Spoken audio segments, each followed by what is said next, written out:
There is no doubt in my mind that in some Sony boardroom, execs are discussing whether or not to bring back handhelds after seeing the success of the Nintendo Switch, which is currently sitting at 107.65 million, projected to become the best-selling system of all time, and also the Steam Deck, which has just been released to glowing reviews and essentially makes your PC experience portable. The Steam Deck is still waitlisted, and there are nearly 1 million pre-orders before it was released. This doesn't even mention the popular handhelds like the Playdate and the Analogue Pocket, that have also carved out a decent niche of success for themselves as well. The point is that there still seems to be a desire for dedicated handheld gaming that mobile is just not offering at the moment, and seems like it might be a long time before phones become in line with the power of consoles and PC. So when it comes to PlayStation handhelds, there are a few questions that we need to answer. What went right? What went wrong? And will PlayStation make another handheld?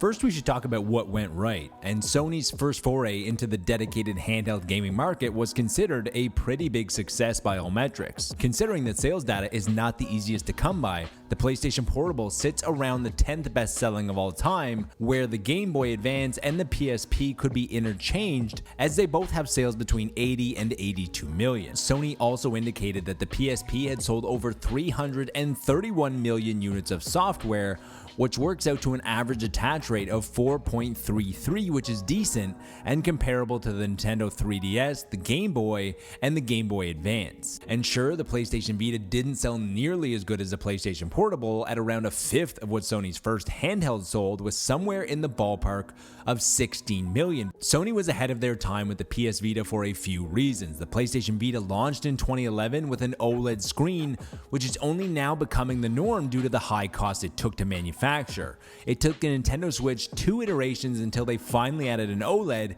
in 2021, which is a full decade after the PlayStation Vita launched.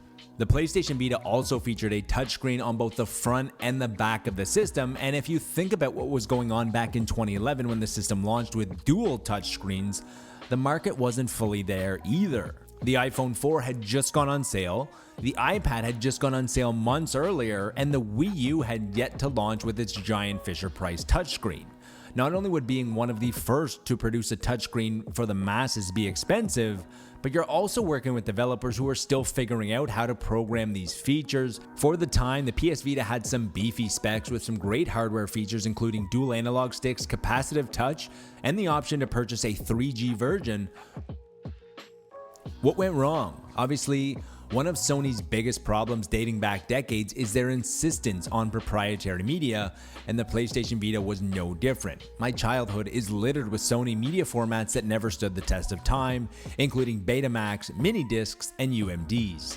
Games and memory cards were both proprietary, meaning that even if you bought the system at launch at $249 US, you needed to spend at least another $100 for a decent-sized Vita memory card. There is also the thought that Sony might have oversaturated the market with too many options, leading to confusion from many potential and casual buyers. And with the benefit of hindsight, the amount of different handhelds Sony offered in a short period of time feels reminiscent of Nintendo and their follow-up to the Wii.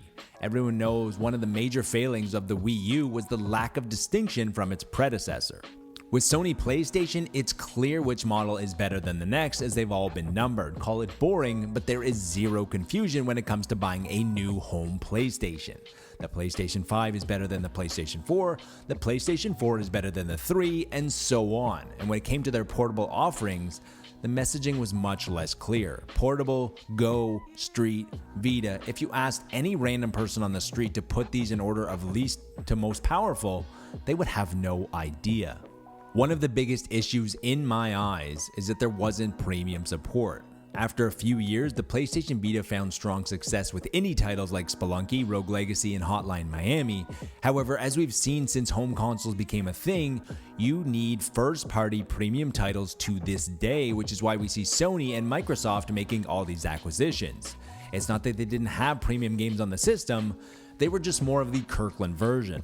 The PlayStation Vita launched with Uncharted Golden Abyss, which was a good idea to launch with a Nathan Drake game, as he had become a system seller, but no matter how good the game was, it wasn't made by Naughty Dog. Resistance Burning Skies wasn't made by Insomniac, and Killzone Mercenary wasn't made by Guerrilla proper.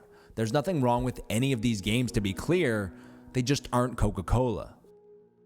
Will Sony make another handheld? At the very minimum, Sony has to be considering taking another plunge into the handheld market, but how realistic is the possibility at the moment? There are a few reasons that you could point to as a reason that it might return. As of December 31st, 2019, on Sony's earnings report, the company noted that it sold over 5 million units of PlayStation VR. This is encouraging because, as we know, Sony is trying VR again with PSVR 2, which is likely due out in late 2022 or early 2023. If they're willing to try out something that sold 5 million again, then handheld has a chance. The PlayStation VR coin has two sides, as I can't see Sony overextending themselves with PlayStation 5, the Pro version that's already in the works likely, PlayStation VR 2 which is due out soon, and a new portable PlayStation. I would imagine that if we're going to see a new handheld from PlayStation, it would likely be after PSVR 2 ships, which would mean a new handheld would be 2024 at the earliest. Sony is also not jumping blind into the handheld gaming market either, as this would be their third attempt and they have to have learned some valuable lessons from the first two iterations. One thing that has drastically changed since 2011 when the PlayStation Vita launched is how much faster internet speeds have become, being more accessible to the masses, and how much cheaper and smaller memory has become as well. You can now get a terabyte hard drive on an iPhone, which is actually bigger than the PlayStation 5 hard drive.